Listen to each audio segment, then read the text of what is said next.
flavors are going to make. I guarantee it.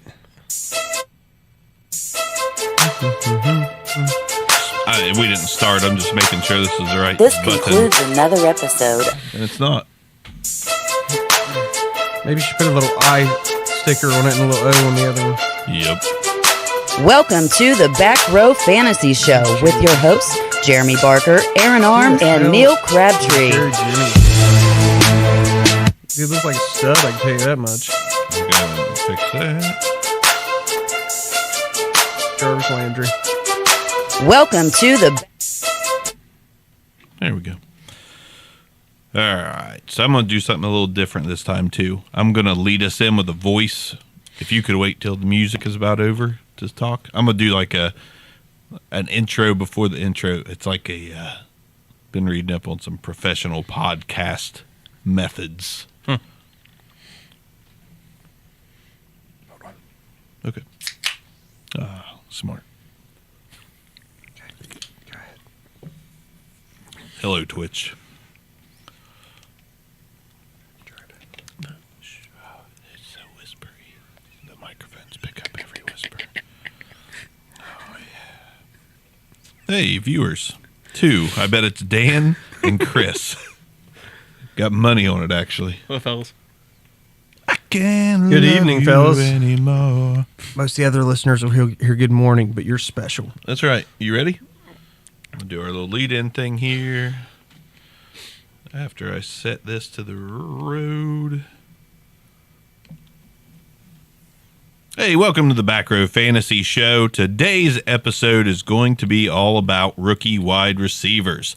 I rank them, Arms comps them, and Neil gives some color commentary. So if you've been wondering who those top 10 receivers are, rookie-wise, we got them for you today on the Back Row Fantasy Show.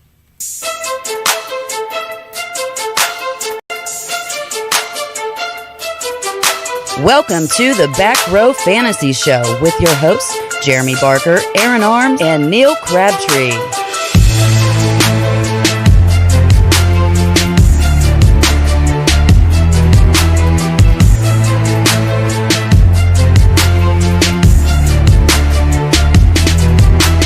Hey, welcome to the Back Row Fantasy Show. It's Bart coming at you again with Arms to my left. Good morning. And Neil to my right. Hello. It's Neil. Neil decides to drive an hour and 45? Is it 45? It's about an hour and a half, something like An that. hour and a half just to come play with us on the weekends. Thank you, Neil. Neil. I love it. He's a road warrior. Yeah. Love having you here, Neil. Absolutely. Now, unlike a buddy of mine that happens to work with me, his name is Matthew. Matthew hails from Jackson and just ran 72 miles the other day. Like on purpose, or was there wolves chasing him? For fun. He ran 72 miles for fun. Hats off to that crazy asshole. That is 72 more than I can do. You're about 71.8 miles more than I can run. Nice job. I mean, I'm impressed. I think about it, I'm tired. my thought process is like if a bear's chasing me, I could probably go 2 miles. But after that, I'm pretty much like, you know what? All right, you got me. But I've made the joke before, like a bear or a pack of wolves. If it's just one wolf, I'm taking my chances. I'm not going to run. Because, I mean, who wants to live their last few minutes running? Nah. Not this fat This guy. guy. Absolutely Not this fat not. But yeah, 18 hours of running, I can't do 18 minutes. I mean, on a that's incredibly treadmill or impressive. elliptical, sure. Well, he said the guy that won the thing it was the last man standing kind of thing. And the guy that took home the title ran 130 miles. And when asked, Where the heck did he run to? it was like a certain place, like a 4 or 5 mile stretch, and you ran it over and over. It was like longest, endurance. Dude, I used to do gassers in high school football. Is that drugs? No, it's you run to the 10 and back, and your coach is backing up, and gassers, it's bro. 15, Right, the yeah. 20. 100-yard gassers, and by about the 30-yard, I'm like, side stitch. It feels like you're getting stabbed with a knife. Yeah, well, I'm sure he wasn't all out, I running like understand that. crazy. But my all-out running probably looks like his jog. Well, But apparently the guy that won, the 130-mile guy, was basically a pothead hippie that crawled out of a van, threw on some Sanooks, and just started running. Okay. So, I'm impressed. Impressed. You know what else I'm impressed with? What's that? All these Oakland Raider off-season moves. Shut up. Your favorite running back of all time, Isaiah Crowell, gets acquired by the Raiders. What do you think? I mean, Dude, is Marshawn like- Lynch scared now? He's like, well, I ain't coming back now. Isaiah Crowell's there. A, he might not come back anyway. B, dude, please do not be the team that's like, we just solved our running back issue because we've got Isaiah Crowell. No, you didn't. We didn't. I can almost wager that he won't even make the opening day roster. Isaiah Crowell? I don't see it, He's man. going to make it. They're not going to be settled on a bunch of trash can running backs going in. You know what I mean? No, they have to address it in this draft. Just because he's shaped like a trash Like, can doesn't mean he's He trash. runs like one too. Oh, okay. I mean, there's twice last year he broke like 170 yards. I still don't know how either. Well, how about this? What if Isaiah Crowell gives you a couple of those? What did he do a 200-yard game? I think he had a 201-yard game, like 170-yard game. And I was What like if he 3/4 gives of his you- yards. It was. If he gives you those, just two of them, one of each. If he brings the Raiders that, are you happy? No. Why? I don't want him ranked in the top 10 of single game rushing for the Raiders. He's going to bring you a Jay Ajayi like season, and you're not happy with that? 600 yards, most of it in 2 games. Yeah. 3 yards to carry. If he's lucky. Like, it makes me sick to think in my mind that they may not address running back in this year's draft because they picked up him. Please don't do this to me, John. Please don't do this to me. Like, I've dealt with losing seasons the majority of my life, and for us to, I didn't like the Lynch signing, but at least we knew the guy has passion for the game. I didn't mind the Doug Martin signing, but he's constantly injured. But Isaiah Crowell, like as Neil said, he's a trash can. Like, we're not trying to throw this season to get Tua. You keep saying that you freaking believe in Derek Carr. Give us a chance to win. It's mediocre running backs or / like infirmary guys. Yeah. No trash can can run 200 yards. Just saying. Somebody rolled him. Somebody laid him on the side and just rolled the can down the hill. That's all it was. Isaiah Crowell is a low-key, unsung hero stud in the AAF. He actually would be given the opportunity. very solid in the AAF. Absolutely. He put Trent Richardson to shame. Oh, I did hear that the AAF may be folding that. Yeah. Oh, That's that's the what a word. shocker. That's the word. What a shocker. Poor Johnny Manziel. Now, his chance is pretty much over if that's the case, unless for some reason he can enroll in a community college that has a football team. Semi-pro also. Yeah, Arena League maybe. Johnny Manziel's garbage. Columbus Destroyers, here we go. I feel bad for him because he's just a young kid that's got a lot of problems. But his chance playing football in the league is over. Yeah. Oh, and it should be. The guy, he's got to get his mental life right before he can get a chance to ever play in the NFL again. And Well, even when healthy, time he is didn't do working anything. against him. And he didn't do anything even when he was healthy, as healthy as he could be, I guess. I'm sure he's not been healthy in a long time mentally, but and alcohol wise, but even when he was on the field, like there was nothing impressive, sadly. I agree. For all the hype that Johnny Manziel got coming out, I'm like, come on, man. Like, he's a system guy and he's shifty in college. Great. But I don't really want to go on talking about Johnny Manziel. You don't? Terrible. I will, speaking of the Raiders, they football? signed Brandon Marshall, the linebacker. So now they True. have 3 middle linebackers. Well, they're And okay, now I'm confused. Why do we have 3 middle linebackers? We have Look, honestly- Vontaze Burfict, Brandon Marshall, and Tahir Whitehead. you're hoping to take Marshall and Vontez and get one season out of those two guys, Yeah. and you got them on the cheap. I mean, I like honestly, all 3 guys are a season, 2 seasons removed from being 100 tackle guys. Yeah, Like, there's ability signings. there. It's just good Like, signings. what- They're just taking pieces and trying to make a whole. Like, we're going to take these 2 puzzle pieces linebacker and see if we can get one good season out of the 2 of them. clearly. Same with Crowell. If you don't see a Marshawn Lynch signing, Crowell, then maybe TJ Yeldon signs. Let's take this ragtag group of running backs, throw them in. Get 800 total yards on the season and Right. be picking in the top 5 again. There you go. There's no more Bosa brothers. Like, if they don't get one this year, there's none. That's it. So, Cousins, nephews, not that I'm aware of. I'm sure they're out there. obscenely young father, maybe. I don't think there's any more Watts coming up either, like a JJ or TJ. No Watts? And like, is there a DJ Watt or an LJ Watt? There's got to be, right? You would think. Or a 120 watt, 220 watt, 1.21 gigawatt. Ooh, I'd sign that. Yeah. I hope to God they've got it a would take cousin me- named 1.21 giga. It would take me back to the 80s whenever we won Super Bowls. Didn't you get one in the 90s? Or was it the Buccaneers beat you Is for this- one That in was the 90s? that was 2002, I believe, and the Buccaneers okay. beat us. My bad.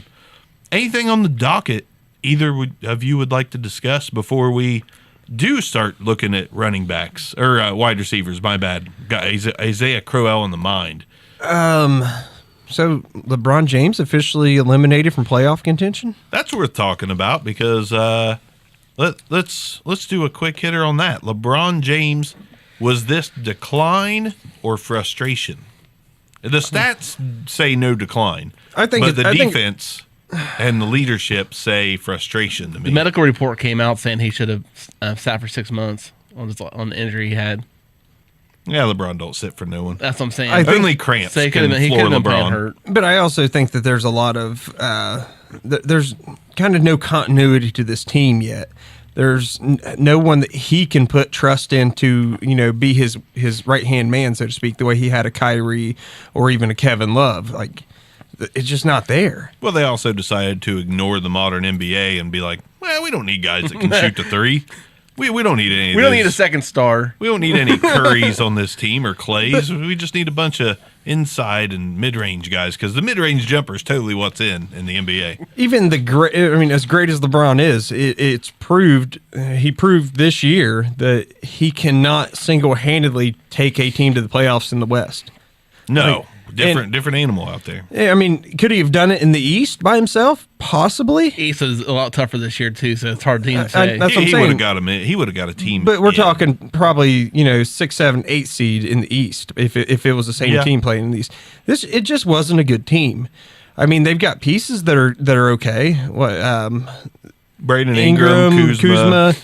I'm not a ball fan, so I'm going to go ahead and leave that out. But I just wish they would have made some moves for Magic, to bring some other guys in, another star to make it Magic make is sense. the one who didn't bring in the right guys in the first place. I know, and I think to me this is kind of a mistake on LeBron's behalf to go to LA without any certainty. It's like he didn't have his buddies teaming up with him to go. I mean, all of his buddies are retired or should be. So yeah, I mean, but I can also see from his "I'm the greatest player in the world" aspect. Players should want to come play with me. I don't want to team up. I don't want to go to the Rockets or I don't want to go to the Thunder and join another star. I want another star to come to me. Right. But man, you got sold on the dream in LA, brother, and as of right now, it doesn't appear to be working. Now there's still hope. I don't even think he needed to be sold on it. This is his. This is his forever after. After this, he'll do some Hollywood stuff, and he's at the end of his career, and I don't think that means another year or two. By all means, I think LeBron can play as long as he wants. Maybe not as effectively, but Dirk's 40. I know they play different games, but Dirk is 40, and if Dirk wanted to come back next year, I bet he could. Oh, yeah. So I mean, if LeBron's an athletic freak, he keeps himself in tip-top shape. Maybe this year he slipped a little, but if he wants to play as long as he can, he can. But you take so LeBron James is on the Mount Rushmore of basketball. There's no doubt about it. He's on the Mount Rushmore of basketball. But in LA, he doesn't even get a statue. Oh no! I mean, he's got a long ways to go to be a guy who they remember as one of the great Lakers. We're not going to remember LeBron as a Laker. Oh no, there's no doubt about it. You might and I remember don't him mean as overall. a Cav. You might remember. I mean, I'm always going to remember him as Cav. And I'm, by the way, growing up, Bulls fan. I was a Michael Jordan fan. First memories of basketball was never Jordan was. playing. But I follow Sean LeBron. Kemp here. Hakeem. So there you go. I can understand that, but I followed LeBron because he was an Ohio guy. I mean, he played literally 5 miles down the road. Played at Wellston High School. I mean, One time. Yeah, Not I all know, the but time. played a game there. I guess my Right. point is he's an Ohio guy, and it's like, wow, the best player, the big hype guy, the chosen one, so to speak, is from Ohio. And that got me on the bandwagon. I've been a LeBron fan ever since. However you want to remember him, unless some things change, it's not going to be as a Laker. No, I just don't think he can do for the Lakers what he did for the Cavs. Maybe somehow if they make the right free agent signing, put some 3-point shooters, maybe he can get to another finals. But I'm going to call he could maybe get to one more finals. I just don't think. I mean, the West is a different beast. So Yep. we'll see what happens. Thank God hopefully we're they not get- the back row basketball show because that's about where that's the about all. knowledge That's about ends. the extent of my knowledge. But maybe they get Anthony Davis. Maybe they get somebody else in free agency. I don't think Kawhi extended. I could be wrong on that, but he's still a free agent next year. So there's still hope for that team to become very promising. So. Indeed. And hopefully it happens. I'd like to see LeBron continue that streak of greatness. But speaking of greatness, we've got a lot of great rookie wide receivers to talk about. The class is eye-openingly deep. Eye-openingly deep. And although there is no clear-cut number one, there is a lot of fantasy starters, probable fantasy Yeah. starters in this class. Obviously, all dependent upon situation. This Yeah. is the draft I would like to have like 5 or 6 seconds. That'd be great to have. Yeah. Well, I'd like to have the whole back end of round one, and I could just reload my wide receiver group, and I guarantee if In you theory. draft, You're gonna hit one out of like 5 on hope. no, I think this class is if you've got the last 6 picks of round one, and you take receivers with all 6, I think you're going to have a 50% success rate. 3 of those guys are going to be able to start for you. Not year one. Yeah, no, but I get 3 you. of those guys are going to be in your top 4 or 5 rotation, assuming you don't have some of the top receivers, which if you have 6 picks and you take all receivers, that's telling me you probably don't. Yeah. No, like I've got in our main league, I got pick 6 and pick 8. Pretty darn excited about them right now. Like I'm loving the depth of this year's class. Once again, we're going to see where people go, and if, for instance, DK Metcalf, which a lot of people are in love with, if he goes to Atlanta, okay, I no longer have interest in DK Metcalf. You know what I mean? I mean, if a receiver goes to Cleveland, why do you want him? You know? So anyhow, Anywho. roll on, Bark. Anywho's. And so this draft, I think quarterback is solid. We've covered quarterback, running back, and now we're going to wide receiver. I think that quarterback is a solid position. There's some starters in there. I think they're starting to rise. Drew Lock's starting to rise. Haskins is kind of staying where he's kind of been. Kyler Murray's kind of staying where he's been the past month or so. For you Daniel Twitchers, Jones is still out there. for you Twitchers, North Carolina just got beat by Auburn. Oh, my. Upset. Sorry, Twitchers. It's the basketball show. The basketball fan show. Back row basketball. So, anyways, enough with the basketball. Wow, Neil, you okay over there, buddy? Yeah, I'm better. Woo. Anyways, so quarterbacks, I think it's a good group. Running back, I think it's atrocious. It's Ralia. I don't maybe think instead it's of Talia. atrocious. I just don't think that For your fantasy team. yeah, but there's going to be guys. Nothing clear We cut. ju- yeah, that's we all. just don't know. I mean, it wouldn't surprise me if there was another Kareem Hunt in this year's class or two, so to speak. But I don't know who it is. I feel like it's going to be some guy who just falls into the right situation that you didn't even expect him to, eventually start. Someone who's behind maybe not an older guy, but an aging guy, and you're like, wait, oh, whoa, the other dude went down? Wow, 125 yards a game for 3 games in a row, and he's going to be a great asset to have on your team that you had stored in your taxi squad with no hope of starting. I get that. So But there's no Zeke this year. We'll just keep that. no, way. absolutely no. I like the Bama running Hell, backs. there's no Sony Michelle this year. There could be. I think there could be. I'm talking about the level. people that I had hyped last year. Like I loved Sony Michelle. I loved Kerryon Johnson. I loved a couple years back. I love Zeke. I don't have a guy that I'm like I would trade up for one I want to get. There's obviously not a Saquon. I don't think there's a Darius guys. Someone who you feel like you have to take 1, 2, or 3. No, there definitely isn't That's one of my those point. guys. I do think as long as Josh Jacobs lands in the right landing spot, he could be 1-1. But if not, I think this is going to be one of those years where you look through dynasty leagues and could possibly be a different guy going at 1 in 3 or 4 different leagues. Could be T.J. Hawkinson. Who knows? I don't know about all that, but all right. Right. What are you going to do? But this class, definitely receivers that I would like to draft. I'm not going to sell the farm to get the picks to acquire them. But with that being said, I wish I had an intro music like wide receiver 1. Okay. Anyways, Continue.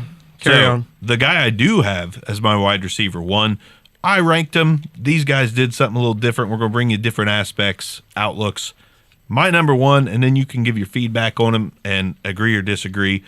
A.J. Brown, to me, he's my clear-cut number 1. He's the guy, when I watched the tape, I saw the most natural receiver in the draft, the smoothest.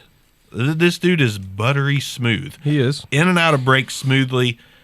His arms pop up out of nowhere in a smooth, fluid motion to catch the ball. Like, he just looks like the epitome of what a wide receiver is supposed to do on the field.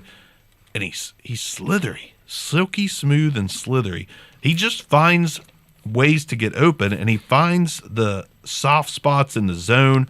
To me, he's the Literally my safest. number 1 note on A.J. Brown was find soft spots in the zone. He finds soft spots, and he can be a big play guy, but to me, he's a safe pick. He might be the safest pick in the whole draft at wide receiver, in my opinion.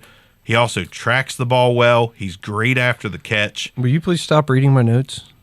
I'm Tracks sorry. ball well in the air. Like, He does. He tracks the ball extremely well. He's good after the catch, and he's silky smooth. I just think he is a can't miss. I like not a clear-cut top fantasy wide receiver, but whoever drafts him, I don't think his bust potential is very high at all. I think he is definitely going to be a productive NFL receiver. Will that spell fantasy stardom or number 1 wide receiver on your fantasy team? I don't know that, but I do think that he'll be a good contributor, and I think that he can be a starter on your fantasy team. Potential to be a 1, but I think he's definitely going to be good enough to be a wide receiver too. So, in addition to what you said, fights for the ball really well. You know, some contested catches, very effective at ripping the ball away from the DB. My comp to him from the tape that I'm seeing is kind of a Golden Tate, maybe a healthy Victor Cruz in his prime mix. Like, as you said, smooth. Like, the dude cuts, and you're like, he didn't really like cut. He just all of a sudden changed direction. I don't know. It's so smooth that it's almost not jerky, if you will.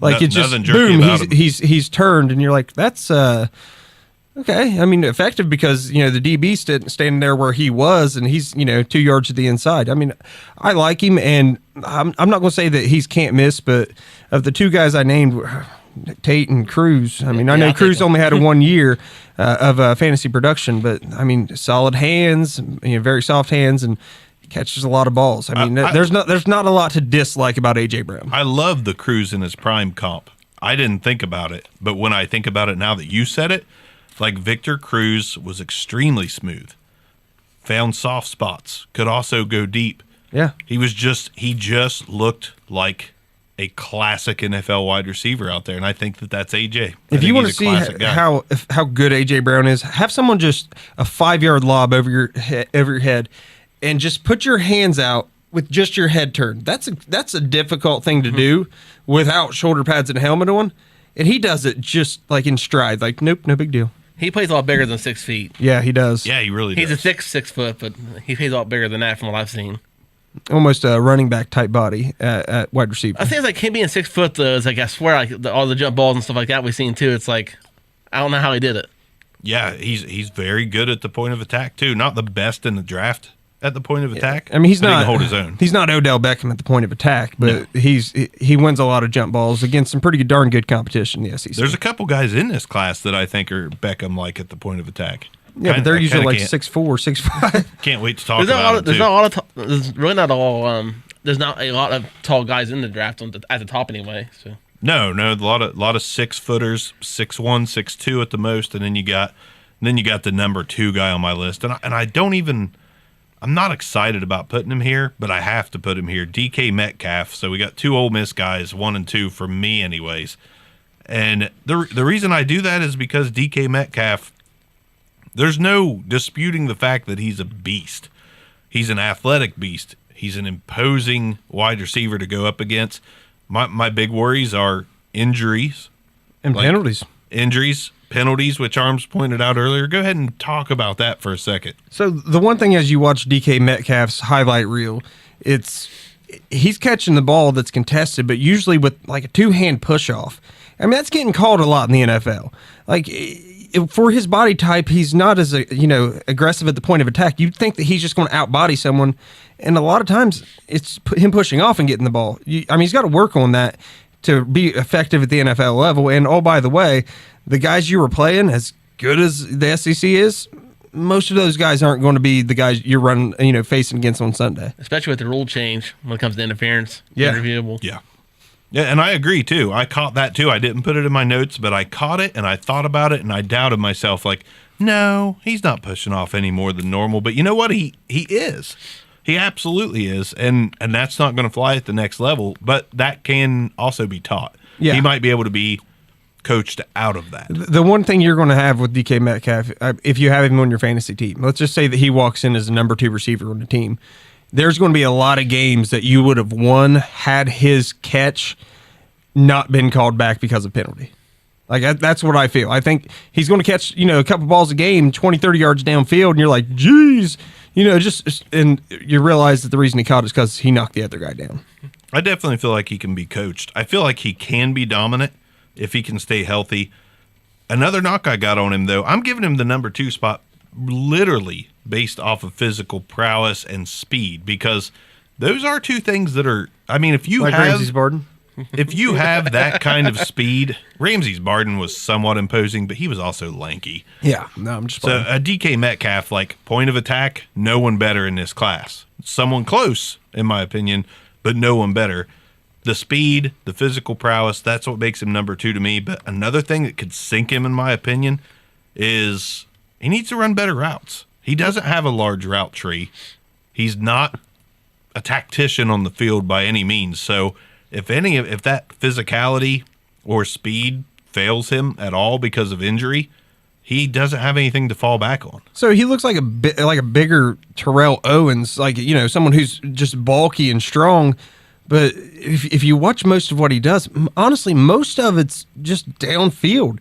I mean, you got more Deshaun Jackson in what he actually does than you do Terrell Owens in actual practice, and it's scary whenever that's your game. I mean, we all know burner receivers. They're peaks and valleys, man, peaks and valleys. And I have a worry that DK Metcalf is going to be one of those peaks and valleys kind of guys. And I don't really know of anyone off the top of my head that physically matches up with him that has that same type of, peaks and valleys, because he's just a big play guy.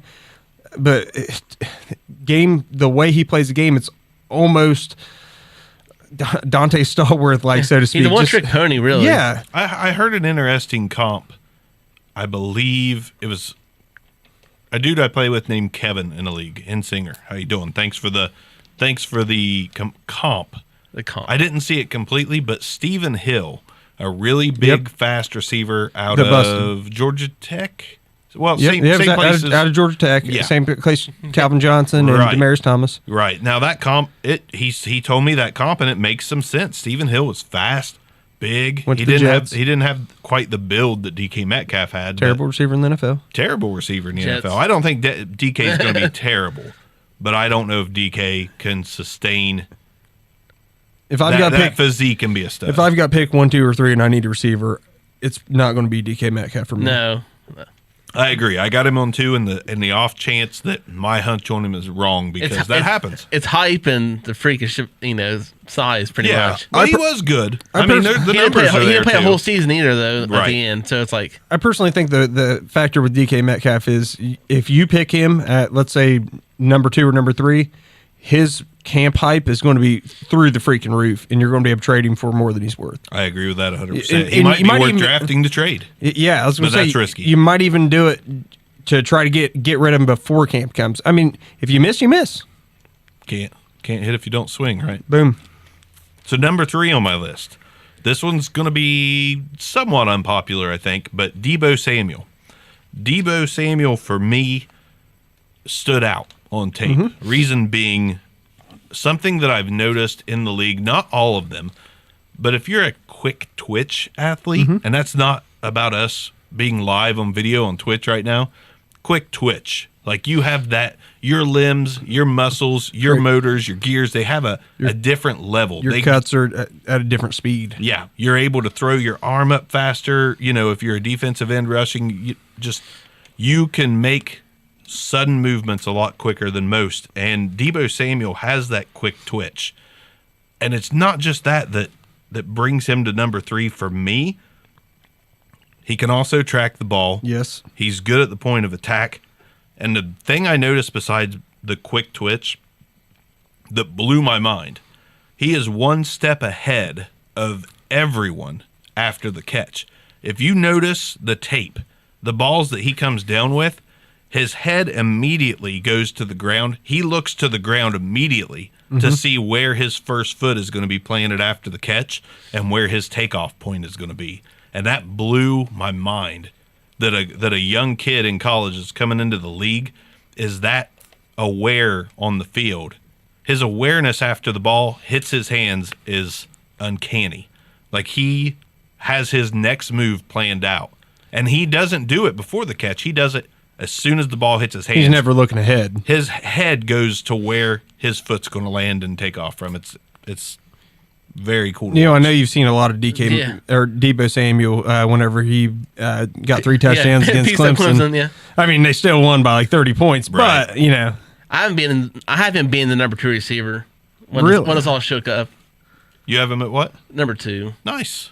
I like AJ number 1, but so my comp for similar notes. He fights for the extra yard. And like another guy, crazy. he's small. He's not even 6 foot. And he once again plays bigger than 5'11". Much bigger than 5'11". Yeah, so Deebo Samuel high points very well for only being 6 foot, give or take.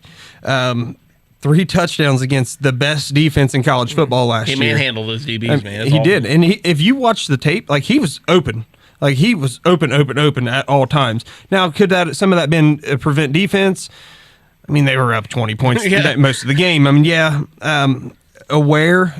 awareness is next level. I mean, whenever you see this kid come out on Madden, he's gonna have like a 94 awareness as a rookie. But for some reason, like I see 2 players, it's sort of a mixture between these 2, and it's Doug Baldwin and Kiki Kuti. Just something, he's somewhere in the middle of those 2 guys. Just the awareness, the fight after the catch.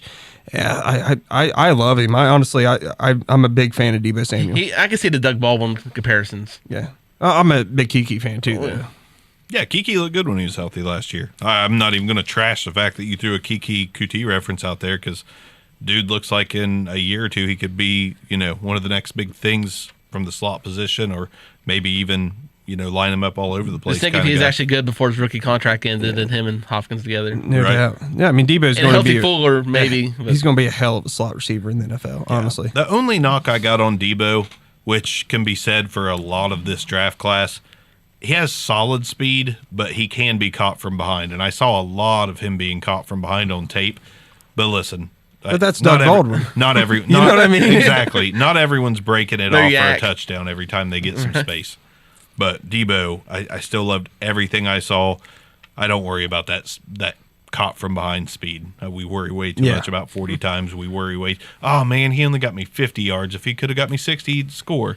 Sorry about getting you those 50 yards. Sorry, there, sorry fella. getting hunk and field for you.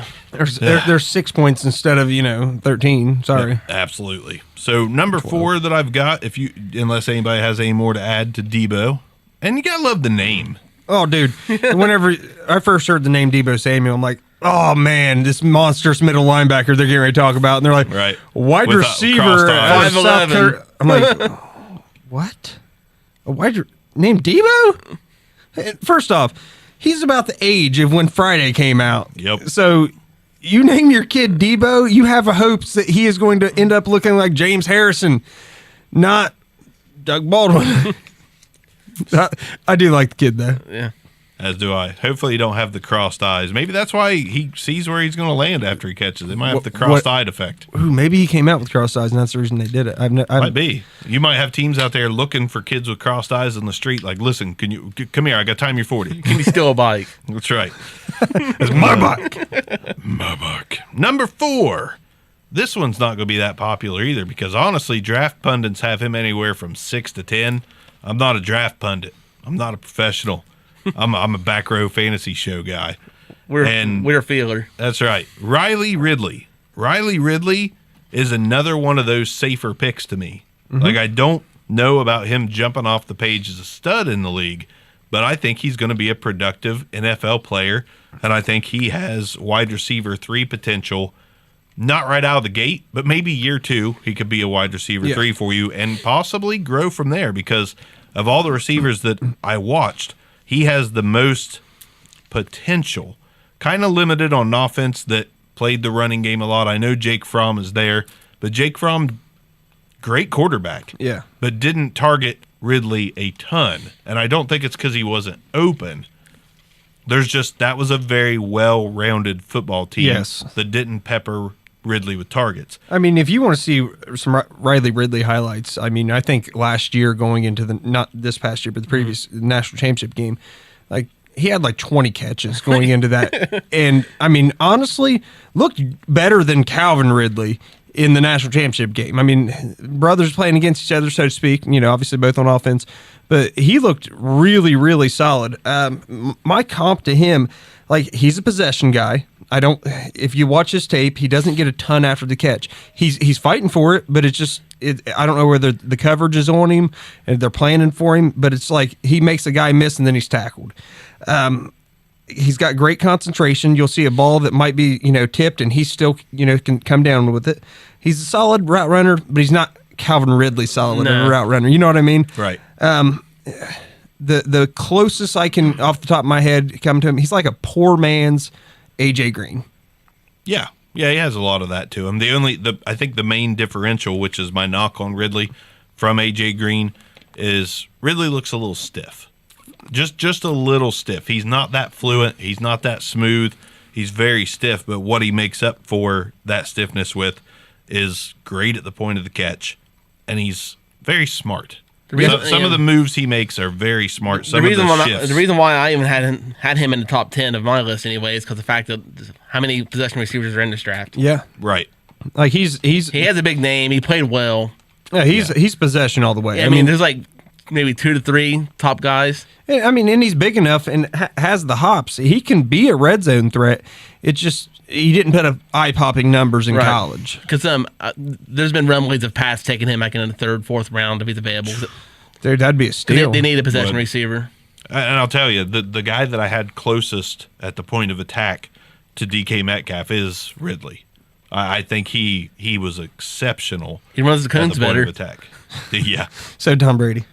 Right. Tom Brady's a very smooth athlete. Smooth is the key of the show.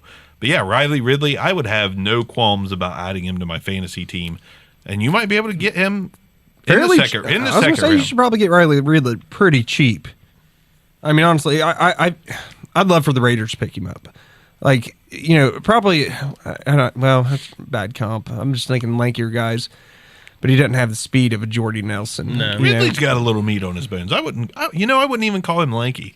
I think he's kind of got that perfect wide receiver build, at least for his height. Like I think he's just solid enough to where he don't need to put on weight in the weight room. Who was the kid from 199 from what was it, Florida that played for the Eagles? Cowboy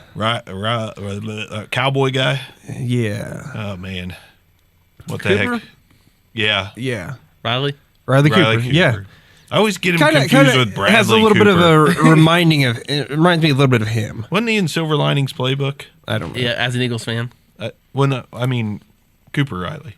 Riley Cooper. Riley Cooper. He was in Silver Linings Playbook. I've never saw right? the show. He may have been. I mean, it's about a playbook. Never saw it. It's a pretty good movie. It is a good movie. I'm sure it is. It is. Okay. It really is. It's great.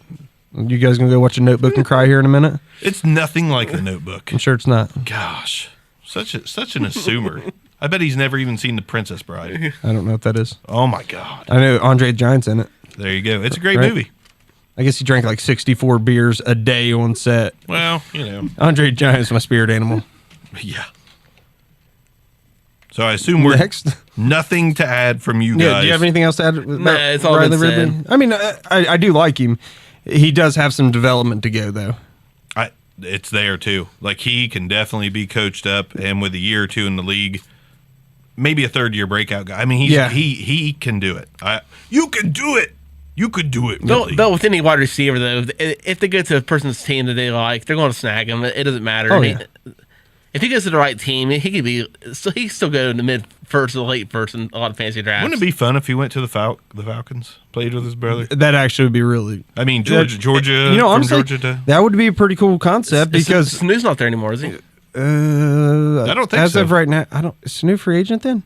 maybe there I was. haven't heard him sign I'm anywhere not sure else. what happened with No, him. he's still there. There's trade rumors that he might be moved. I'm just thinking conceptually. You know, you can't have that much more time left with Julio. You know, maybe you let Julio groom him to Getting ready to sign him to another contract move it. apparently. Yeah. So Hey, awesome. How they still afforded stud. him and Ryan? I don't get it.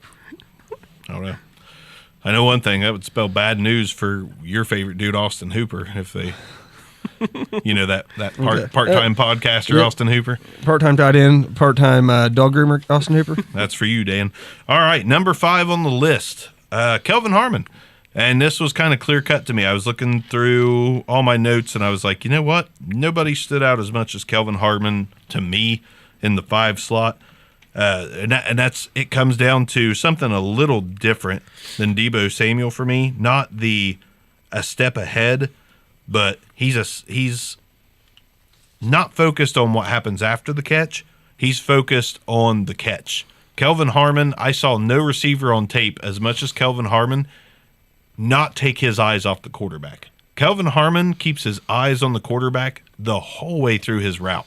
Like he is ready for the ball, whether he's open or not. 99% of the time, he is always eyes on the quarterback. Dude can run with his head twisted backwards. And that could be why I have the note on him.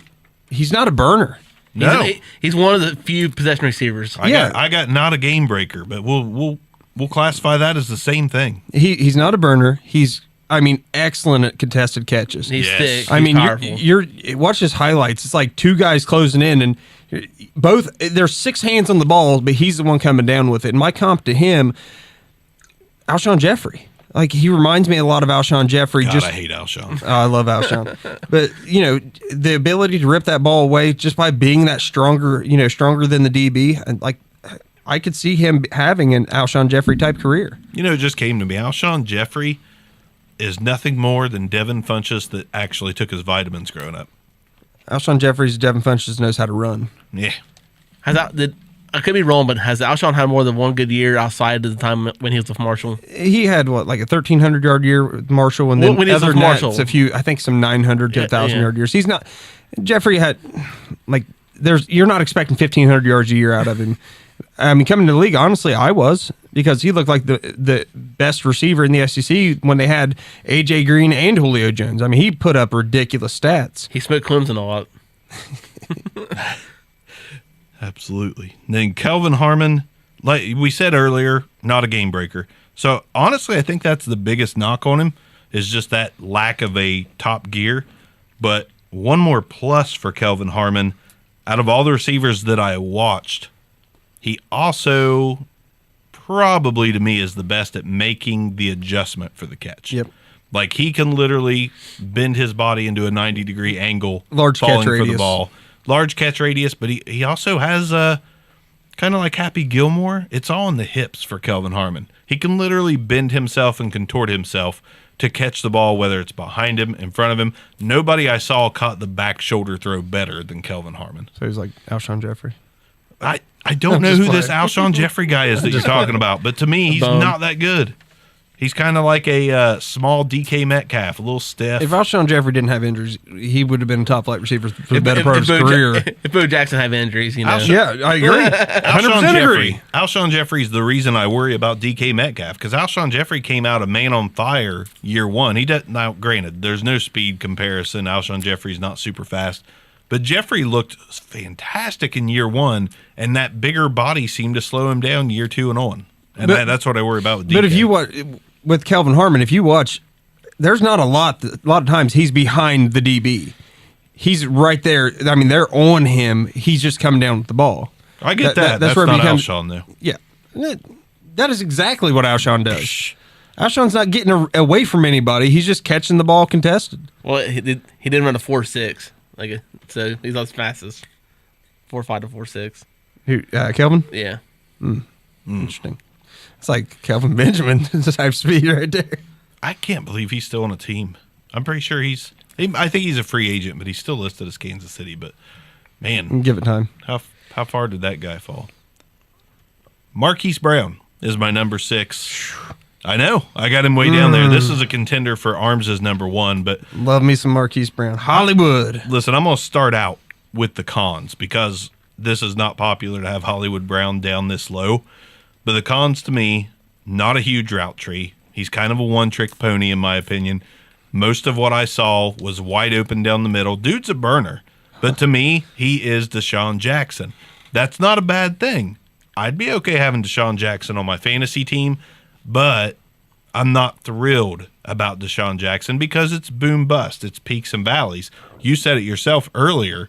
The burners have peaks and valleys, and I think Marquise Brown is going to have peaks and valleys. See, I saw it when watching his highlights, which we're not going to watch all the drops, right? You know, that's not on YouTube. They're not like every Marquise Brown drop. You can watch a lot of I watched a lot of just his plays where he didn't catch the ball, and he was open on most of them. But It could be like a thing. There could be a thing to be said about the fact that offense, if everybody's open like they were, right, and you got Kyler Murray, and I know you don't believe in him at the in next college, level. he was a stud. Fantastic. I mean, lasered balls in there. I don't know if there's not a lot of quarterbacks that are going to be able to find Marquise Brown with that laser like Kyler Murray did. I'm not saying Kyler Murray's better than every starter in the league, but they had a special connection. Like, they were on the same page like nothing I had seen in Oklahoma over the past several years. I don't know what kind of like the Mike Evans Manziel connection. Oh, yeah. I don't know what Hollywood Brown ran, but I'm going to guess it was ridiculously fast. And on his drag routes, just cutting in between 2 or 3 defenders. I mean, it's.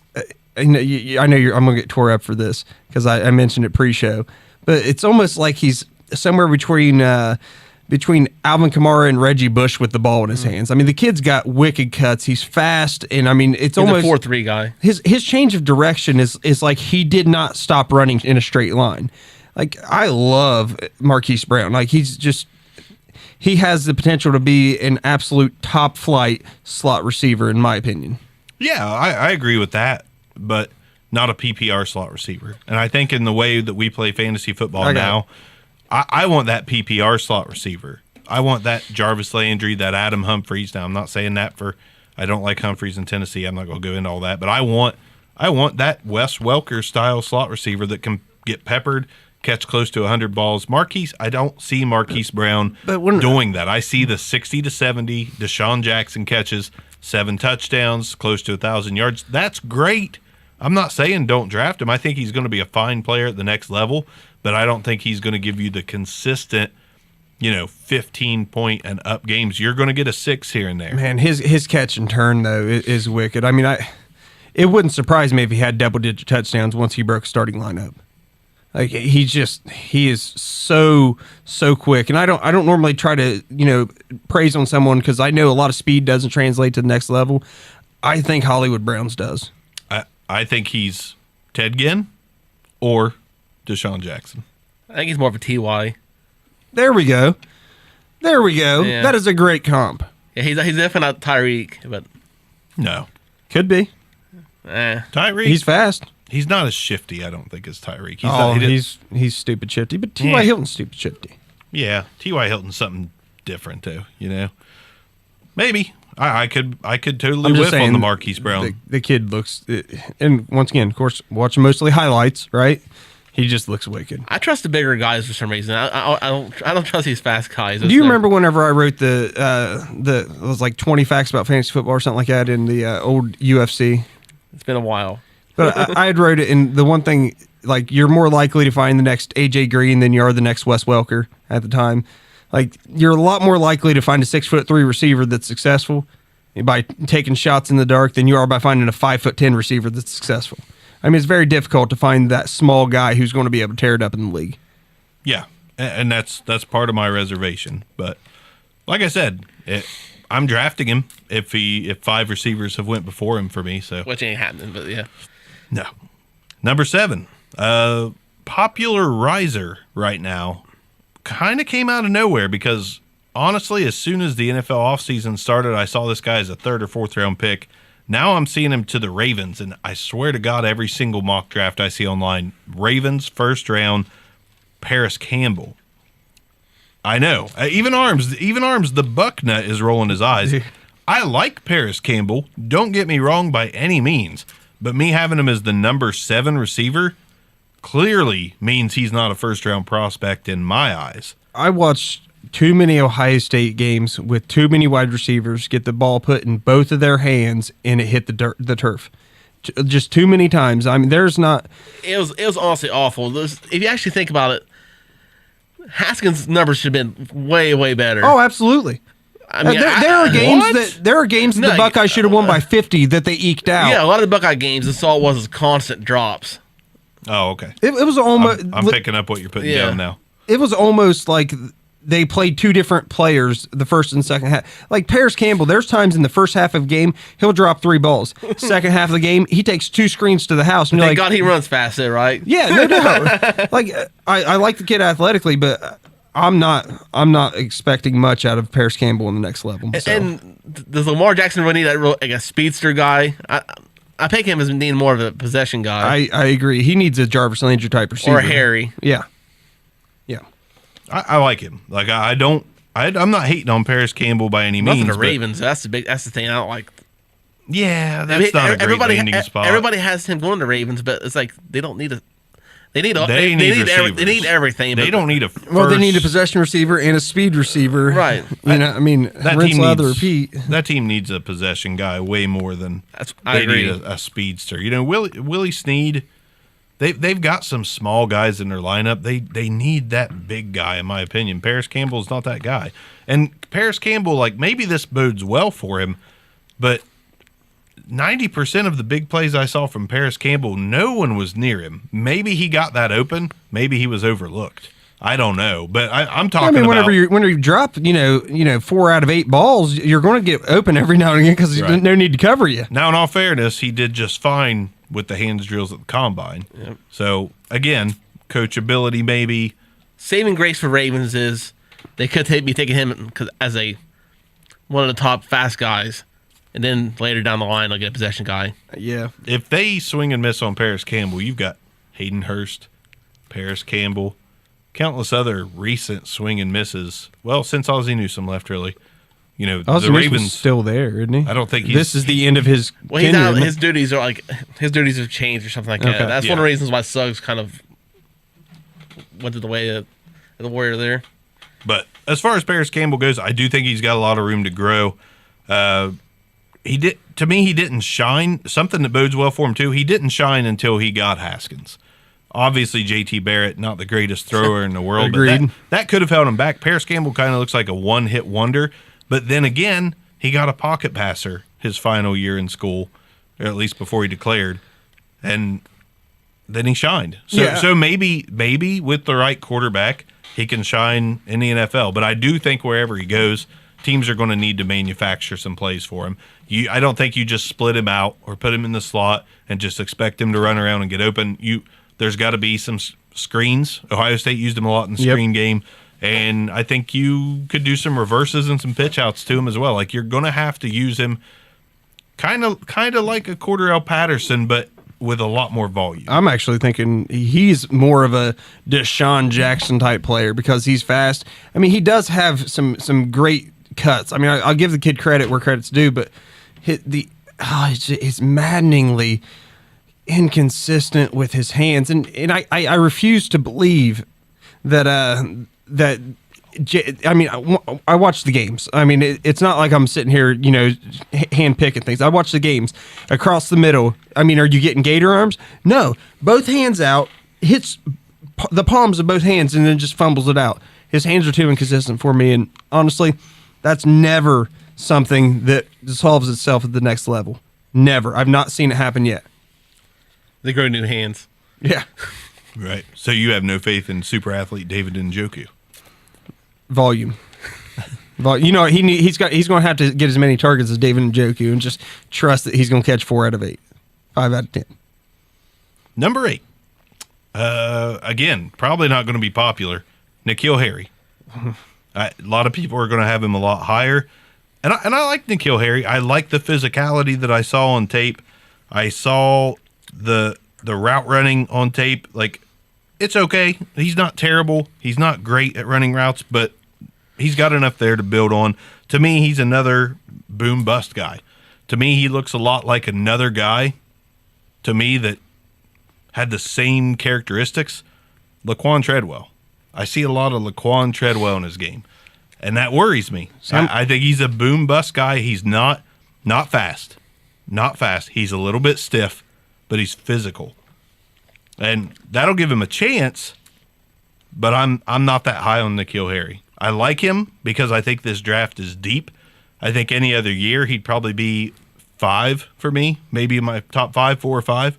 But this year in particular, because of the depth and because there is no clear-cut number 1 and there's little things that separate a lot of these guys, he's number 8 for me. We got to remember, Laquan Treadwell was typically the consensus number 1 receiver coming out of his rookie draft class. For 1. 2 didn't pan out in the NFL. That was a weak class. I didn't have Laquan high. Who was the other one? There was somebody else. If he was number 1 as receivers. Oh, there was 2 of them that you're like, this guy, and I can't remember that. I feel like it's Corey Davis, but it wasn't. No, it's been longer. But I see a lot of Plaxico Burress, like reaching back, into the file a little bit. Kind of a bigger, lankier guys. His cuts aren't, they're not lightning or anything like that, but contests, very aware of where he's at on the field. A lot of his catches to where he's around the sideline, he's getting 2 feet down in college. High points, great. I don't think he's got a ridiculous vertical or anything, but the fact that he's like 6'6", I mean, he's a monster. He's above everybody else when he catches the ball and does a great job of getting it down with the in between defenders and above defenders. Let's revisit. I love N'Keal Harry, and a lot of people do. So I mean, there's going to be a lot of people that vary with me on this. He's up there in my top 2 or 3. Let's revisit the 2016 draft class real quick, since we talked about Treadwell a little bit.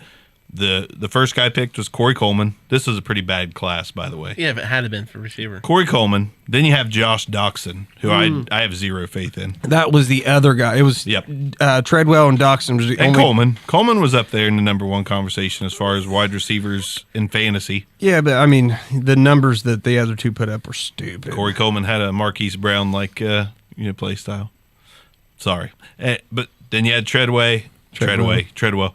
Sterling Shepard and Michael Thomas were in that class. Michael Thomas is an absolute steal. It wasn't all bad. Oh, absolutely. See, that's another thing. Look at the city taking Michael Thomas's slate. Bodes well for Buckeye receivers. They could be a steal. Brian Hartline was a steal at one time. You remember that guy? Oh, Brian Hartline. I remember him and who was it? Man, it might have been Hartline and Julio Jones. It was like Dolphins versus Falcons, I think. And the announcer said, "Today we get to see 2 of the best in the NFL, and Brian Hartline and Julio Jones." And he wasn't 100% wrong, because Hartline was coming off that 1,000-yard season. But that's also when he maybe they thought they were watching Julio Jones and then watching Julio Jones again. Well, it's like, didn't Hartline have like a really insane game? Like, it was like, oh yeah, and then I understand he had a couple good seasons, but wasn't there one game it was super stat heavy, like 180 yards, 2 touchdowns, 3 touchdowns. Yeah. He had a great year one year, and he just fell off a cliff. He decided to go to Cleveland, and that killed his career. Cleveland killed his career. No longer career killers, but they killed it for one Jerry's guy. out, right?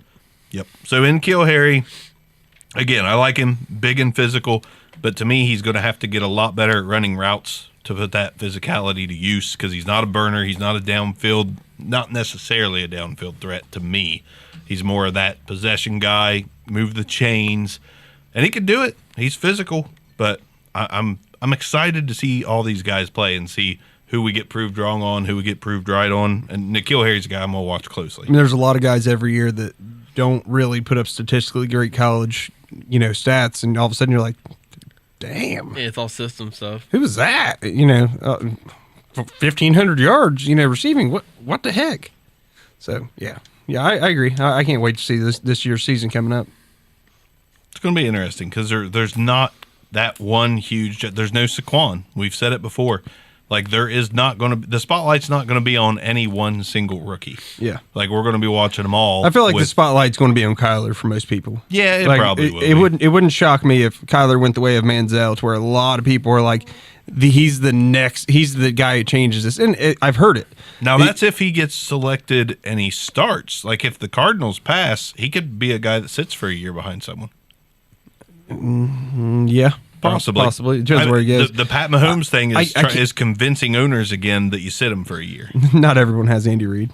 I'm just saying. Literally one team. I'm just saying.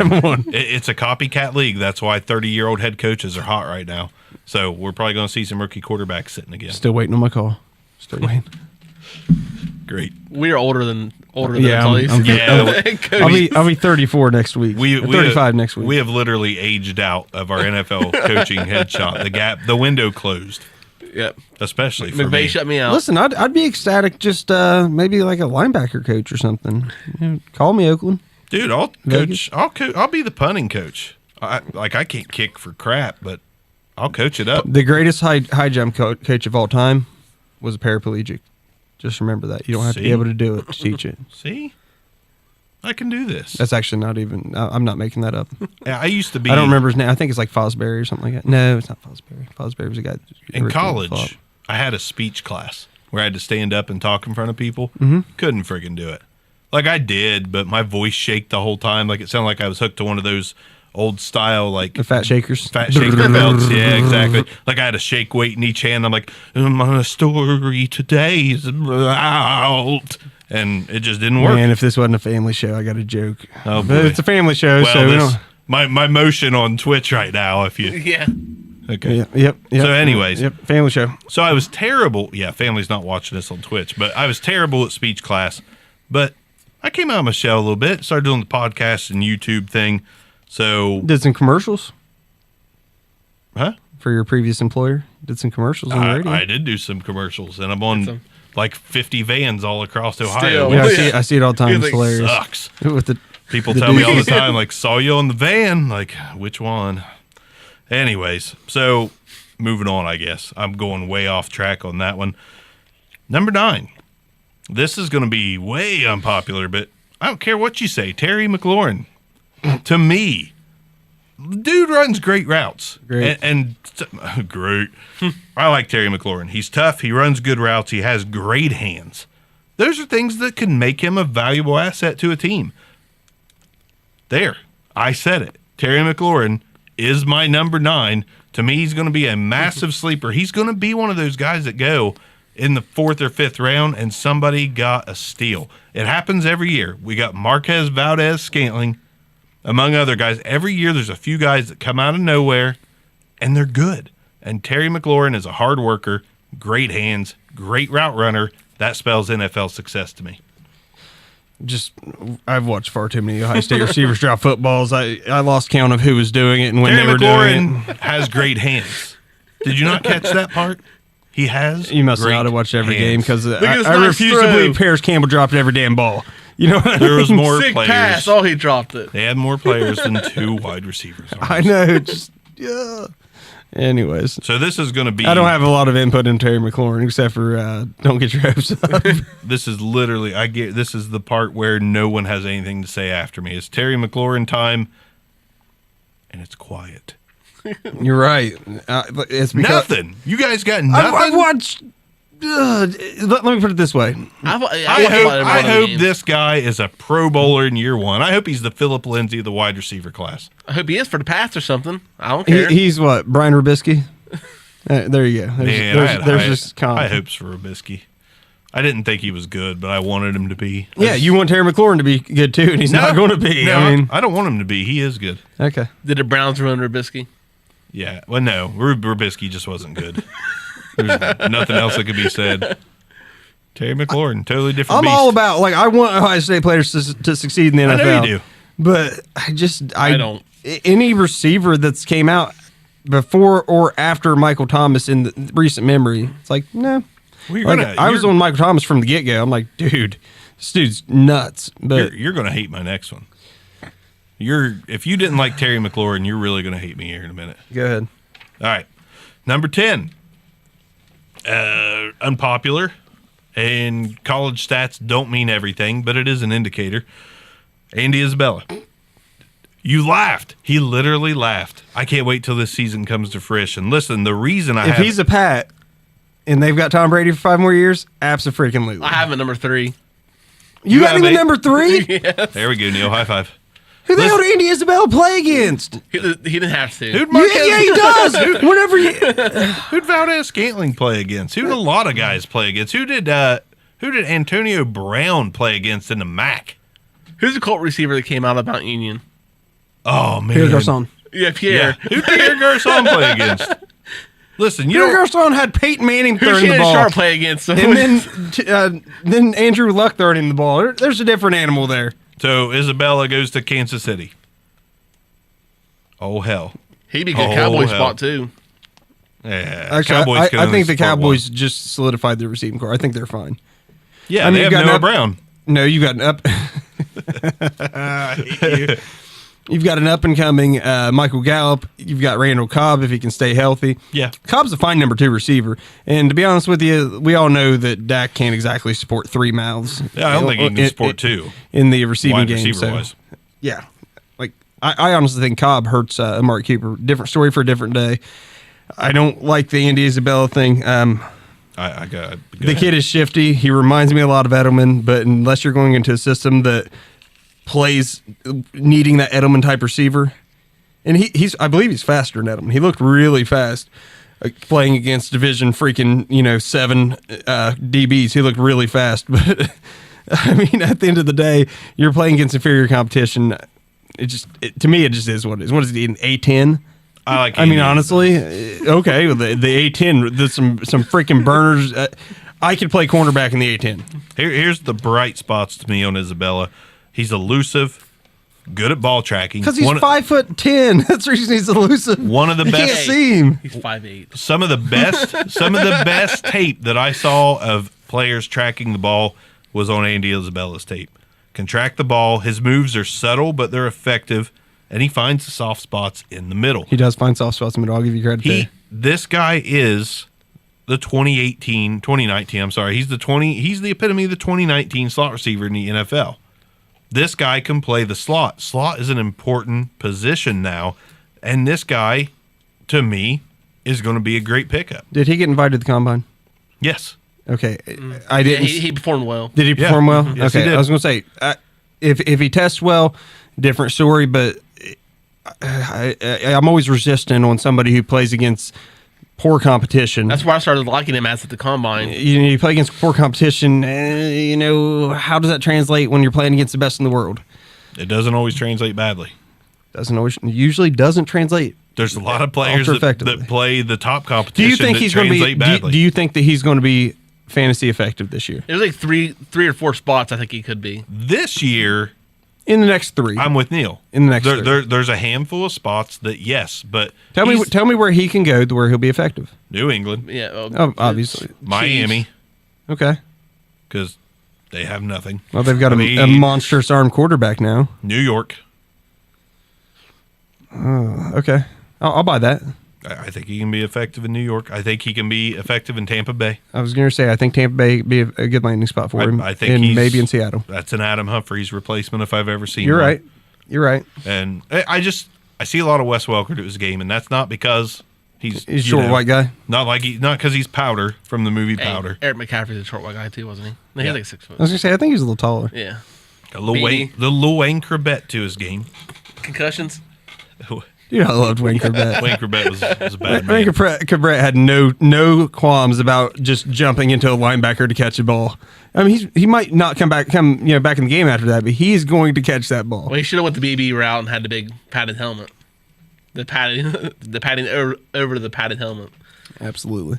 But I like him. I like Isabella, slot receiver extraordinaire.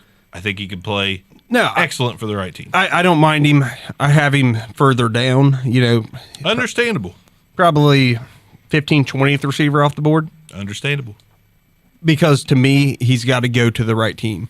Most teams don't have a spot for him. It does have to be a good system that really utilizes that slot receiver. Like, even if he goes to New England, they still have Edelman. You know what I mean? It's like 33, but they do still have him. still effective. Yeah, I'm not saying he's not, but how much longer is that going to last? I mean, Jordy Nelson just retired at 33, fell off a cliff the past 2 years. Whole different game, though. Yeah, I know, but you've got to admit that it is possible that Edelman hits that wall this year. Okay. I mean, it can You're happen. right. You're right. Wide receivers are difficult to judge, though. They really are. It's almost like, all right, if they have a foot injury, like a lower ankle injury, that's whenever the decline starts coming. But for the most part, wide receivers are difficult judging whenever they're going to go out. Truth. Now, I have one bonus sleeper. Went top 10. There's another guy that caught my eye, and not by much, over a couple receivers out of West Virginia and a couple other prospects that I was watching. Was like, they could probably be solid pros. But a guy that I saw that could grow into a solid pro, definitely not going to sniff at year one, in my opinion. And I'm probably saying his name wrong, but J.J.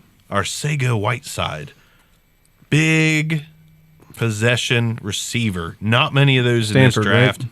Yes. Not a lot in this draft. You got Riley Ridley, N'Keal Harry, to me, he's a possession guy. And then you've got Whiteside. And I think he is a big-time sleeper as a possession guy at the next level. See, I think Arcega-Whiteside could be better year one than a Riley Ridley. Like, watching his game tape reminds me a lot of, like, a Mike Evans style of play. I mean, tracks the ball great, wins Definitely. contested catches yeah. like none other. He's not always burning somebody, but he's usually not fast. He's usually on the right side of him. You know what I mean? He's on the correct side of where the ball needs to be. Speed is definitely his Achilles heel. He's not a fast guy. Yeah, I mean, by any means. I loved him. Honestly, I think very highly of him. Once again, to make comparison to Mike Evans, that's pretty damn good. I mean, Evans every other year is a 1,250-yard guy. I mean, it's pretty solid. Truth. Now, something that I saw with him on tape that I wanted to point out real quickly was, out of all the guys we've talked about, I won't say he had the worst quarterback, but he had the worst balls thrown to him by a quarterback. I didn't see anyone else that had to adjust as much as him. Almost no throw I saw was on target. He always had to go up or to the left or to the right. It was never in the numbers. And this guy, he put up some really solid numbers with balls thrown everywhere but directly to him. And that's the main reason why he's getting the Mike Evans comparisons. Yes. His catch radius is wicked. Because Manziel just threw up these dead ducks, and Mike Evans made him look good all day. Absolutely. So I think if Whiteside goes to a team with a very accurate quarterback, like if he was catching balls from a Drew Brees, they don't necessarily need him, but they always draft players that are talented no matter what anyways. But I mean, if he had a guy like Brees throwing to him, or a guy like Carson Wentz thrown to him, I think Wentz is a pretty accurate guy. But it's almost like, does he need that? I mean, he could have Andy Dalton thrown to him, and he's going to catch the ball. Right, but think of how many he's going to catch if they're there. Yeah, true. If they're at the numbers, like those ones that he missed that sailed high or left or right, that's not going to happen. I mean, if he's got the right quarterback. So. Touche. Yeah, he could end up with Eli Manning throwing the ball and be in the same situation. Oh, man, he'll make the play of the year, not in the Super Bowl again, but he'll definitely have another helmet catch. Eli will be tossing one more of those. So are you done with the guys you reviewed? Well, sure. Okay, I've got a few other names that I know have been popped up on some top 10, top 20s. Hakeem Butler out of Iowa State. Guys, I think he's like 6'6". I mean, he's a big guy. I really wanted to put him in there, but there's just too much lacking to me. Well, 1,300 yards. I'm not where I was going with this. I'm talking about him because I don't know how much I like him. It could be a poor quarterback. Very well could be. I mean, Iowa State, it's not exactly a hotbed for, NFL production. Hotbed for 5-star talent. But, I mean, clunky-ish looking. Like, he looks less than fluid at any point in time in his game. And for someone who's as big as him, catches with his body a little bit more than you like to see.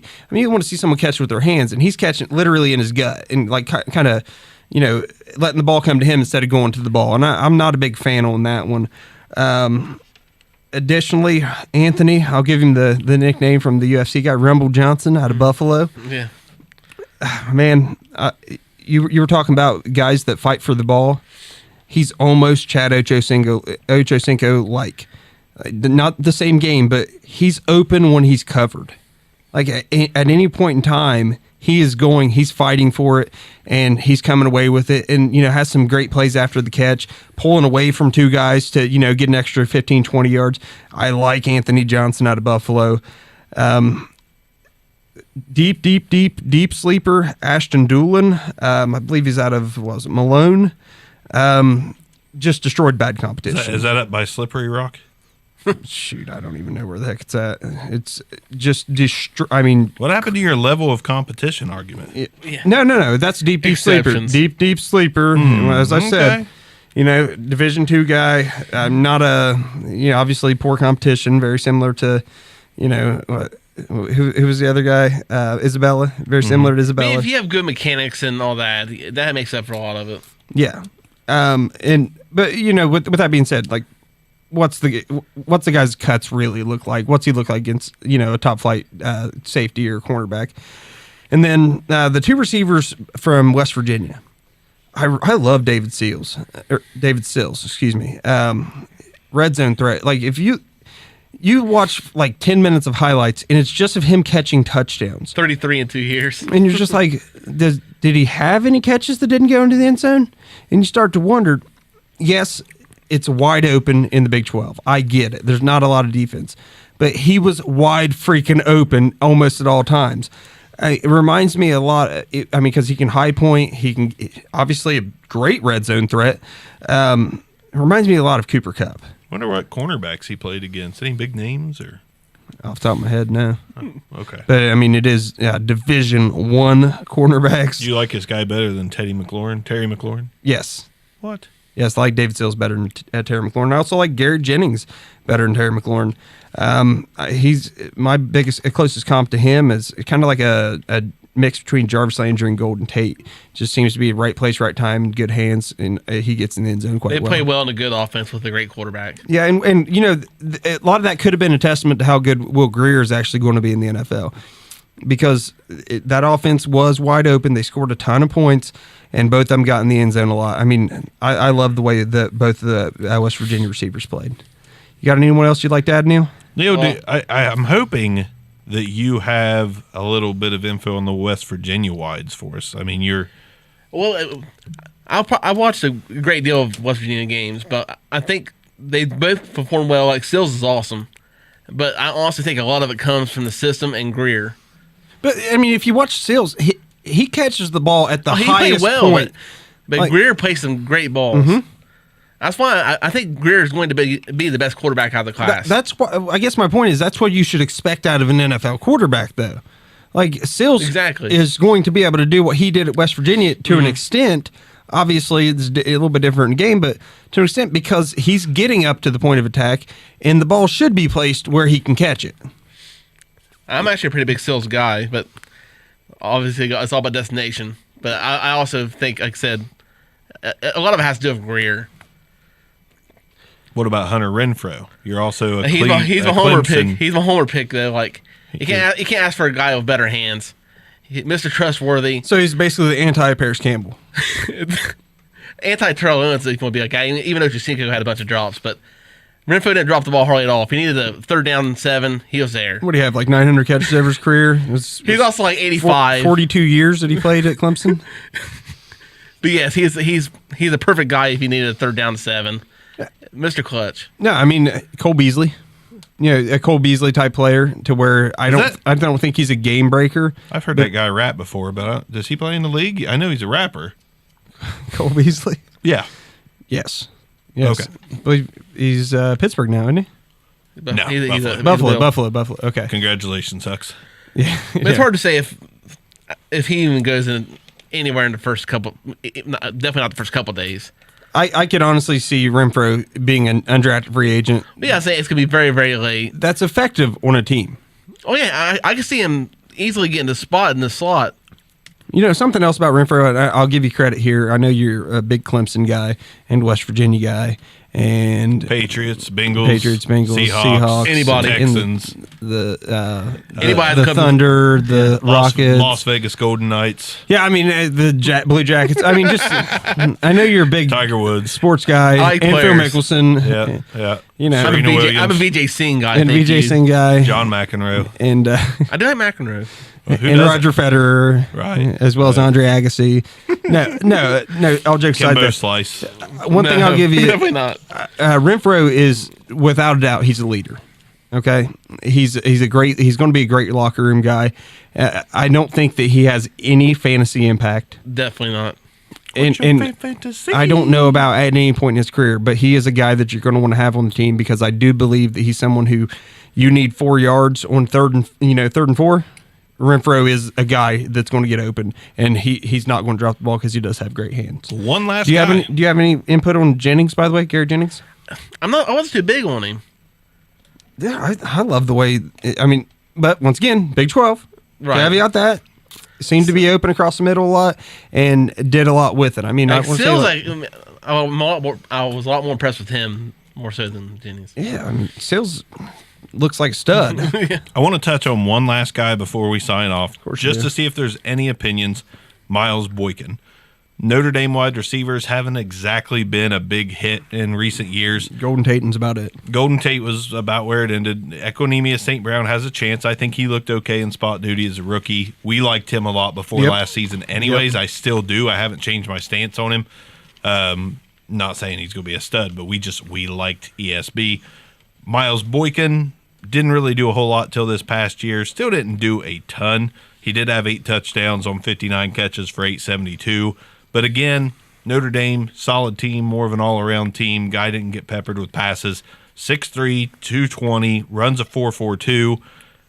Has potential. I mean, he has the tools as far as physical attributes go.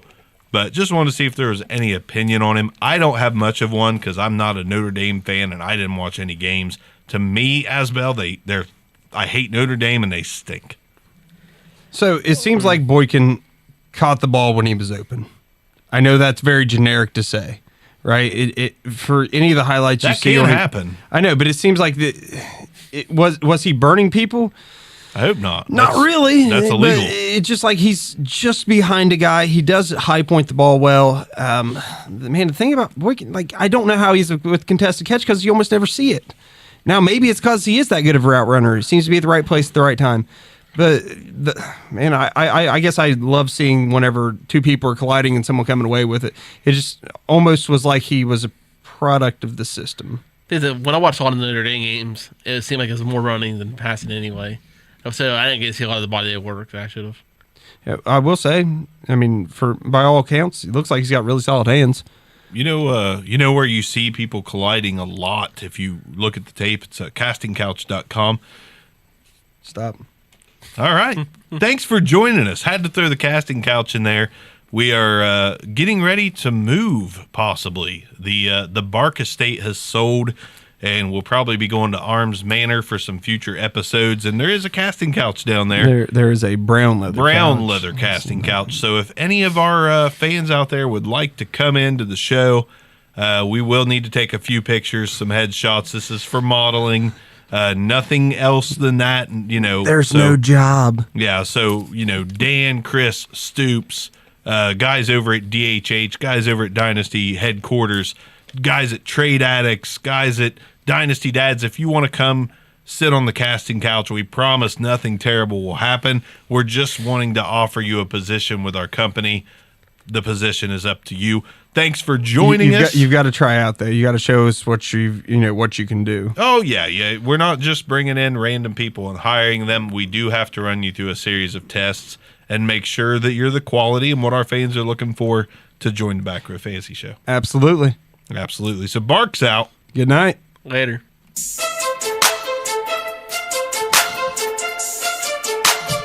This concludes another episode of the Back Row Fantasy Show. Thanks for listening, and be sure to give us a review.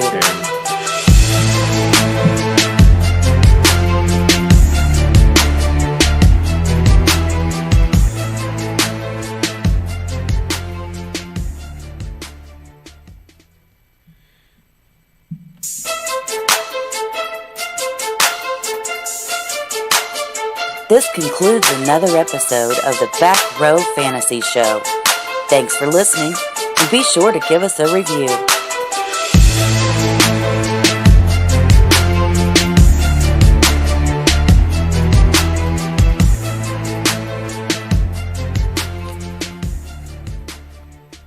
To kind of continue on Boykin, for the Twitch viewers, like it just a lot of his catches just seem like there's nobody freaking around him, but not because anyone's running with him. Like, did anyone else say, like, almost that he's sat down behind somebody? Yeah, right place, right time, but I wasn't big on him before I like I said. I watched a lot just because of this practice I got to show how Zaswell was talking about. yeah. And when he's blowing my phone up, I want to see at least what he's pitching about. No, I mean, he looks fine. I mean, honestly, if you're looking at the highlights, you're going to see most of these guys look like a stud. Thanks for listening. You know, Be sure to give us a review.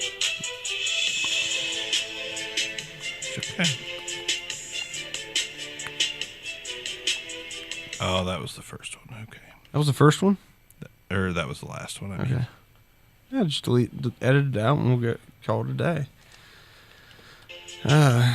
Is any of our boys still on Twitch? No, we didn't really have many viewers on there. No, I was talking about Foster. Foster didn't join it, I don't What think. the- It was just Dan. This concludes another. Yeah, I We gotta still on edit Twitch? that out. Yeah. Dan, how was things, buddy?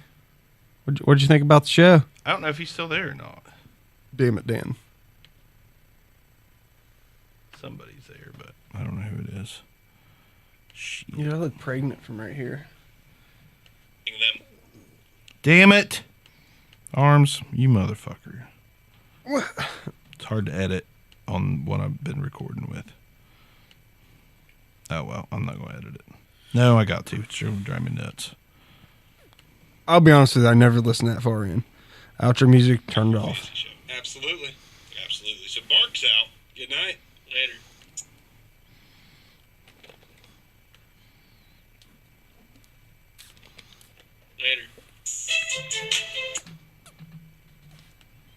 I'll be honest with you, I was just glad that I had at least researched every guy you talked about. So I'm like, man, Bark's going to hit me with like somebody that I've never heard of. He's like, and this is my sleeper at 10. I'm like, Fantasy Show. Yeah, I know all Thanks the for names. listening. Be sure to give us a review. The only guy who didn't hit on that manual guy, the guy from Iowa. the Iowa State guy? No, it's actually. Oh, okay. I was thinking Hakeem Butler. The biggest thing about Hakeem Butler is like when you watch him play, like, is he going to be better with an NFL quarterback? Most likely, but it worries me whenever a guy's catching the ball in his gut a lot. You know what I mean? Like, Right, yeah. even your top flight receivers, if the ball is coming straight to them in the end zone, they're catching it right here. This guy's catching it right here, and what do you? I know it's catch, I know it is, but catching it difference from right here to right here could be contact. It's also bad to also think that a lot is better than DK Metcalf too. I'm not entirely convinced that DK is going to be anything in the NFL. We're all weak crow, but Like, you know, I know that DK looks like a physical freaking freak, but Daggone. I He's get. a one-trick guy. Apparently, I just deleted the first fucking 30 seconds of the show. My bad. Or more. Hit play. It is playing. Can you undo? I mean, I can take his SD card out. God damn, how much this program sucks. It's over here. There you go. Ooh, I like your ring. Rubber. Mine too. Where'd you get it? eBay? I think. Dude, I got a 3-pack for like $1.87 to see if I I liked think it. that's what I did. Just see if I liked them. I'm like, you know what? I don't know if I'm gonna like it. Might as well try it. The one I got married with is a stainless steel ring, and I put it up because I didn't want to lose because it does mean something to me. Yeah, I put mine up too. Mine's tungsten. It was way too fucking heavy. Well, I had a tungsten one that I was torn between two of them. It's hot as balls. Obviously, you know I'm a big Superman guy, Right. but like I didn't know which one I wanted to wear, and the silver one matched Lanny's white gold, or stainless steel one matched Lanny's white gold, so I got that one. Had a Superman emblem on it. That's the one we got all of our pictures with and all that jazz. And then I'm like, man, I kind of like this black one better, but I couldn't get used to wearing a ring, so I started wearing one on my right hand, the black tungsten one, and I was at a Garth Brooks concert, and I washed my hands, and I was drying them, and I did that, Macro Fantasy Show. ting, into the back of the trash can. I'm I like, lost my tungsten carbide one in the at sink, where Ding goes every day in like 5 months. Raising Cane? Oh, Gatlinburg? Yeah. But then the putting on tubes or whatever. Oh, that sucks. Dude, I like this one better. I literally dumped the trash can out in the middle of a Garth Brooks concert in the bathroom, and I'm like, I'm gonna look for it, and I couldn't find it, and I'm like, dude, I was at the bottom of the trash can. I'm like, I have no idea where this could possibly went. I mean, obviously I was intoxicated because dude, concert drunk's a whole different drunk. It's my favorite kind of drunk. Concerts wise, I honestly do think there's a lot more enjoyment if you're buzzed. What's the best concert you ever been to? It was a metal show, so but It was what? it was Behemoth and Drop for a Cowboy and Gojira. That was my favorite one. Bark? Ah, man. Actually, Deftones and Glass Jaw was a pretty damn good show too. I saw Deftones. I didn't like them. That's why Pony's horrible. I saw that. What did he stand for? Summer Sanitarium tour with Metallica and I saw, but you understand, when Glassjaw opened, then it was Deftones at Newport. So it's really just 2 acts. So it's like, damn, man. I've got like a 3-way tie. Okay. I've been Tool was one of the times I saw Tool. Yeah. They were all amazing. Pearl Jam was fucking amazing, and that was on the binaural tour. That wasn't even like. And then Dustin Kensrue from Thrice, acoustic guitar in an old church converted to a music hall. Yeah. Hell, my first concert was the opening act was Limp Bizkit. Limp Bizkit's good. This is before their album came I out. like- They're so good in concert. I like hate their Limp Bizkit. music. It was me, Gillen, I like Robert, I and don't Seth. like 'em. And so it was like, it was Limp Bizkit open, Helmet, then Korn. Helmet. Ooh. It's a Life is Peachy tour. Wow. So you're talking like the $3 bill y'all just got It released? wasn't even out yet. Really? Dude, to me, that's an ultra underrated album. Like, I know, I get it. A lot of people don't like Limp Bizkit, but whenever they first came out, I couldn't get enough But of the them. Korn, They hit on a trend like that post grunge new metal. They were one of the better ones of that trend. but the Korn album was cool though because they played literally 1-1, 2-2, 2-2. I mean, every song from the first 2 albums. So the first track, second, so everything, literally everything. That would be a cool way to do it. Dude, The first honestly, concert that was pretty cool back in like 1994. one thing you can give Korn credit over Limp Bizkit is their staying power with Korn's music. Like, I can listen to Korn music at any point in time. I can't. But Dude, I can't. I have a lot of The respect first 2 for albums I Korn. can, but I'm kind of worn out on anything past that. There was nothing that sounded like Korn when Korn came out. Like No. the way they down tuned their instruments was like, holy shit, how are they doing this? And it still sounds pretty cool. Yeah, they were pretty. They were definitely different. Yeah, I like Definitely. Ford. I've been a lot, like I said, considering I probably went with over 50 shows of Shane Hux and them ICP shows. This damn good shows, man. Yeah, dude, I'd go to watch an ICP show. Can't dispute that because I've seen them. I've seen them in Twisted so many times, man. I saw Twisted too. Dude, if someone called me and said, "Hey, you want to go to watch ICP?" I'd At definitely. Good time. At Newport too is the thing. Like, Newport's great, and it's Oh man, that's where I saw them too, and the Juggalo wrestling. That was fun. I mean, it's a good times, man. It is. I thought when people shit on them, I understand what. Man, I used to love them, but I grew up. That's always my thing with them. Yeah, that was like a young person Yeah, thing. But I had a great time with them. it's a type of band you grow out of. I had a great Yeah. time with them too. I can't lie, but now I can't pop on. Oh, yeah, I can't either. I'm saying, but people shit on them. It's like, man, they donate millions to charity. I was gonna Not say these they're shit. actually like genuinely great human beings. Yeah. People shit on them, man. But that's what it is, I guess. They're better than Nickelback. Dude, I'd Or go Imagine watch. Dragons. The new Nickelback. That is the new Nickelback. Dude, Corey Taylor's kind of a fuck, isn't he? He's kind of an asshole. Dude, I'll be honest. Like Nickelback though, they hit right at the right time for them to be ultra Yeah. popular, and Nickelback's okay to like now. yeah, they got hard. All of a sudden, got hard, and you're like, what the fuck, People Nickelback? found something else to hate. I had Dude, the Silver Side Up album, and I enjoyed it. Who was it? Nickelback came out with an album around like a hard metal band in the past year or so. It was like, it's so awkward to say Nickelback's, harder than, let's say, Nine Inch Nails or whatever it was. And it's like, what? And you clicked on, I'm like, it's fairly hard for Nickelback. The other one, you're like, it's weak as fuck. I love listening to. Are we off Twitch? Yeah. Okay. I love listening to a podcast like albums we hate. They, Silver Side Up, Nickelback's on there. It's an album they hate. They just go through the songs and like, what are these fucking lyrics? Like, they're pretty funny. They're like, obviously this one's about his mom getting beat and him not doing a damn thing about it. That's the big thing about the lyrics, because they even wrote that in one of the Guitar World magazines. They purposely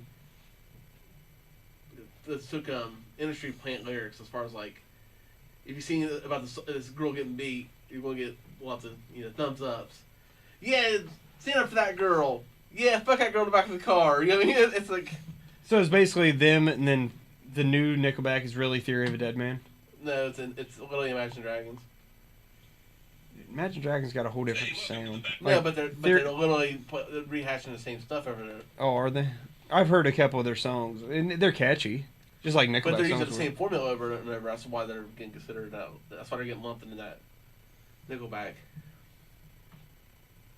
Dude, I watched something, and it's like, it's literally the same fucking song, and then they're like, all right, we're gonna isolate this track, we're gonna isolate these words or these lyrics and this music, and then they play it together, and you're like, shit, that is the exact same song. Next one. Standing up for that girl when you do it. Like, you did it! It reminds me of the Carrie Underwood song about Keen Inside. If I was a guy keen inside of a female's vehicle, it'd been all bad. Dude, I'll tell you what. That motherfucker! But the girl's like, yeah! That Cardi B thing came out recently, but Cardi B like used to invite men back to hotel room for sex and then drug them and rob them. Yeah. That infuriates me. And little girls look up to her. And you're just like, She fucking sucks anyway. like, dude, the funny thing, I can't remember what it. Someone posted something, and the response was, well, she also has a, several multi-platinum albums and can't rap, so it's like, dude, no shit. But that's just such a double standard, because if a guy drugged a woman, there's an assumed rape. But B, so let's say that fucking Bradley Cooper, said, yeah, man, I used to drug women and rob them all the time, promise them sex. Like, yeah, you probably fucking raped him, Bradley. Fucking Bradley Cooper. I don't have to rape anybody. Yeah. He can have any piece of tail he wants. No shit. I'd fuck Bradley Yeah, Cooper. that's all No it is. shit. That's the other stuff. That's a lie. I wouldn't fuck Bradley Cooper. Sure. He's no Matthew McConaughey. This embarks out. Good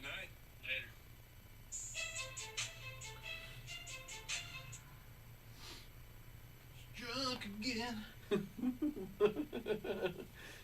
It's time to fight. Yeah. Same old shit, just some different night. Yeah.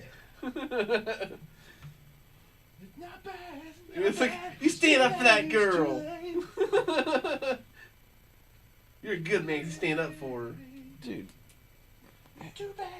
It speaks to a lot of people, though. That's the biggest That's thing. the about point. it. That's it's like, yeah, it's purposely put out there. The fact because people will be like, yeah, you stand up for that girl.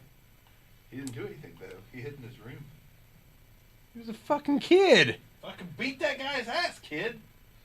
Drunk